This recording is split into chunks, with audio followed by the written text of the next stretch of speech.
है, बड़ा है, छोटा है, ये मत सोचो वो आपसे कमजोर है।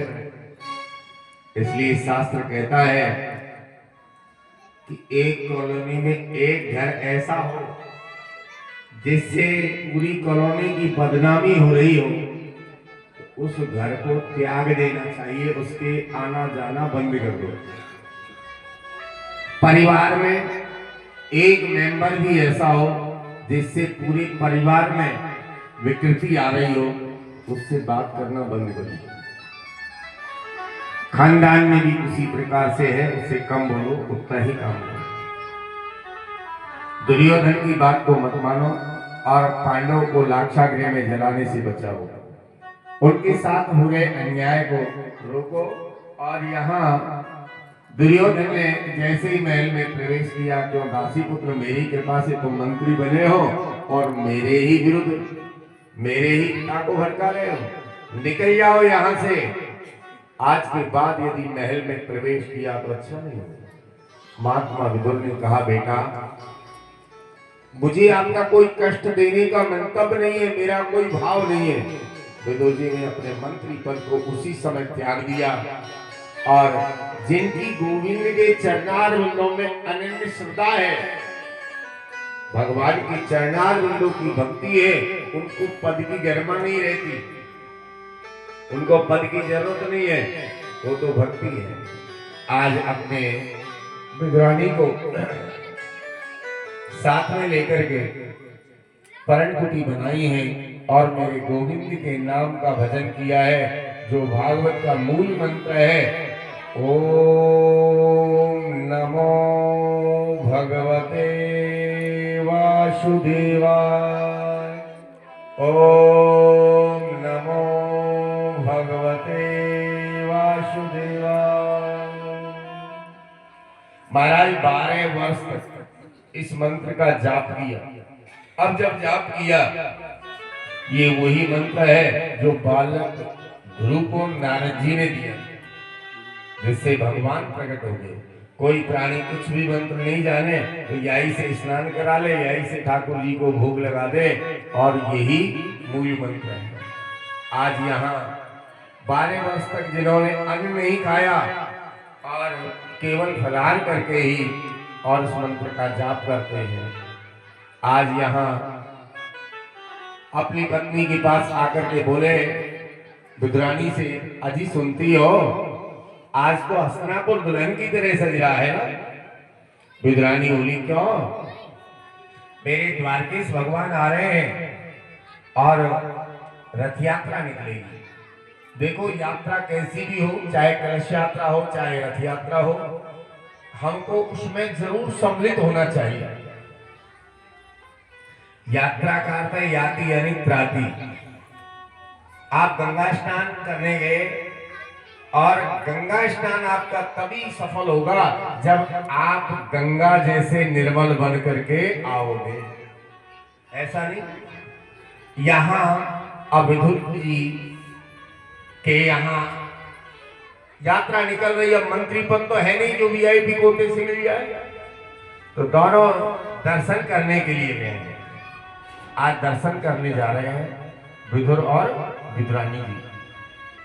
जब विदुर और विद्राणी जी दर्शन करने गए तो अब भैया फूलों की बरसात हो रही थी, सामान्य जगह पर खड़े थे। देखो भगवान का भाव देखिए, भगवान का भाव हमेशा भक्त की तरफ होता है, लेकिन बरसने वाले फूलों की तरफ। आज मेरे गोविंद ने उन बरसने वाले फूलों की ओर नहीं देखा और अपने भक्त और विदुर और विद्राणी की ओर देखा। अब जैसे बहन जी कह रही है, इच्छा तो हमारी भी है, प्रत्येक माता बहन की इच्छा होती है अजी अपने भी ऐसी कथा हो जाए। तो विद्राणी ने कहा, इस गोविंद को जैसे ये जा रहे हैं संधि कराने, इनको अपने घर भी बुला लो ना। हाँ, तो पति बुद्धि लगाता है और माता बहनें प्रेम से जीती है। पति ने कहा, तेरे को पता है इसको बुलाने का मतलब कितना खर्चा है? तेरे को खुद के अन्न की व्यवस्था नहीं है, निमंत्रण दे रही है। बेचारी शांत हो गई। शांत का मतलब स्वभाव से शांत, वैसे मत सोचना शांत हो गई। अब भैया स्वभाव से जब शांति मिली, लेकिन माता बहनें एक बार जिस बात को ठान लेती हैं उसको मेरा गोविंद, मेरा लाला पूरी जरूर करता है, ये मुझे विश्वास है। क्यों? क्योंकि वो आज्ञाकारी पुत्र है आपका। तभी तो हम लड्डू गोपाल की पूजा करते हैं, बड़ी बड़ी मूर्ति। नहीं तो आप देखो ना, तुम्हारे तो पड़ोस में ही है, कोई सी मूर्तिकार से कह देता बड़ी बड़ी ला दो, लेकिन गोपाल रख रखा है। क्यों? छोटा लाला है तो डरा दे, धमका दे, लेट भी हो जाए तो ये कहते लाला कोई बात नहीं, आज बेटा लेट है गई, तो भूख लग रही है ज्यादा खा ली, कोई बात नहीं। प्यार प्रेम बढ़ता है। अब यहाँ मैया के तो कोई दिमाग में टेंशन क्या, अब ये तो मना कर रहे हैं खर्चा होगा, अब कन्हैया तू कैसे आएगा। अब मैया को इशारा दे दिया कन्हैया, मैया चल वहां कौरव पांडवों में संधि कराने के बाद मैं आ रहा हूं। अब यहाँ आए, अब मैया तो चलेगी अपने आश्रम पर, और वहां संधि जहां होने जा रही थी वहां विदुर जी विराजमान थे। भगवान ने कहा कौरव से, भाई पांडवों को 5 गांव दे दो, तुम्हारे भाई हैं, चचेरे भाई। कौरव बोले सोए की नौक के बराबर राज्य नहीं देंगे, युद्ध अब सिका हो जाए, लड़ाई हो जाए। यहाँ उन्होंने कहा भैया आओ लड़ो। अब यहाँ भगवान कौरव पांडवों में संधि कराने के लिए असफल रहे। संधि का अर्थ जानती हो, मित्रता, भाई भाई में प्रेम बढ़ाने के लिए असमर्थ। फिर धृतराष्ट्र दुर्योधन ने कहा माता गांधारी ने भोजन बनाया है, कन्हैया आप भोजन कीजिए। कन्हैया ने कहा भोजन 2 ही परिस्थिति में होता है, कल या तो कराने वाले का मन हो तब, या करने वाले के पेट में भूख हो तब। ना तो तुम्हारा कराने का मन है और ना मेरे पेट में भूख है, इसलिए मैं आपसे निवेदन करता हूं कि आप भोजन नहीं करूंगा। भारी सभा में भगवान ने विचारधारा से कहा मेरा एक भक्त गंगा के किनारे रहता है विदुर, उसके यहाँ मैं भोजन करूंगा। विदुर जी ने कहा धन्य है। अब देखिए भक्ति का प्रताप। विदुर जी ने यो नहीं सोचा मेरे घर मेरी व्यवस्था नहीं है, और भगवान ने और कह दिया नहीं, हम मिलावटी ये सोचते भगवान अभी मत आना, अभी व्यवस्था नहीं है। क्या कहा, धन्य हो गया भरी पब्लिक के अंतर्गत, आज मैं कितना बड़ा भाग्यशाली हूं जो मैंने भगवान को निमंत्रण भी नहीं दिया, तब भी भगवान मेरे घर चल करके आ रहे हैं। तो भैया आप कॉलोनी वासी सभी भक्तगण बड़े भाग्यशाली हो। आप ये मत सोचो कि ये भगवान की कथा हमारी नहीं है। भगवान साक्षात आए हैं और आकर के क्या कह रहे हैं विदुर और विदुरानी ने। तो आप भी ठाकुर को बुलाना चाहती होंगे अपने घर तय दिल से, मुझे मत बताने की आवश्यकता, इसको बताना एक दिन ये जरूर आएगा, लेकिन मेरा साथ देना, जैसे मैं कहूँ ना उसी प्रकार से आप बोलना और झूठ। क्या कहा है,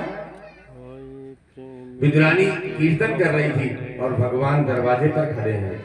कैसे कर रही है कि मेरे घर आजा तेरा लाडे लड़ाऊं, मक्खन और मिश्री का भोग लगाऊं। और मेरे घर आजा तुझे लाडे लड़ाऊं, मक्खन और मिश्री का भोग लगाऊं। मेरे घर आजा तेरा लाडे लड़ाऊं, मक्खन और मिश्री का भोग लगाऊं। मेरे घर आजा तुझे लाडे लड़ाऊं, मक्खन और मिश्री का भोग लगाऊं।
जब आओगे मैं तो सगुन बनाऊं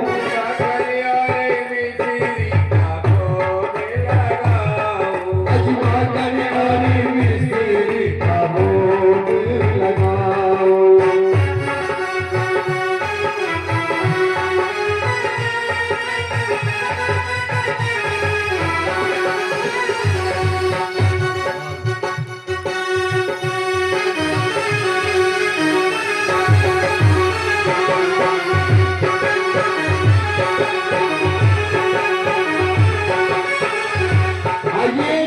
और बड़े भक्ति भाव के साथ में कहेंगे क्या हो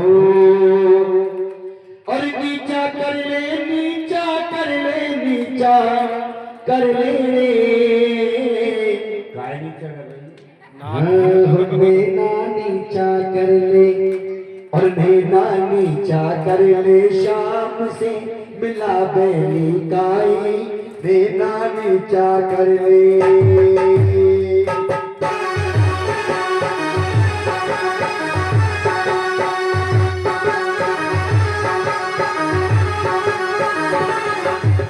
नीचा कर ले शाम से मेरा रही भाई लेना नीचा कर ले नीचा नीचा कर ले शाम से मिला बहती भाई लेना नीचा कर ले नीचा कर ले नीचा कर ले नीचा कर ले नीचा कर ले नीचा कर ले रे लेना नीचा कर ले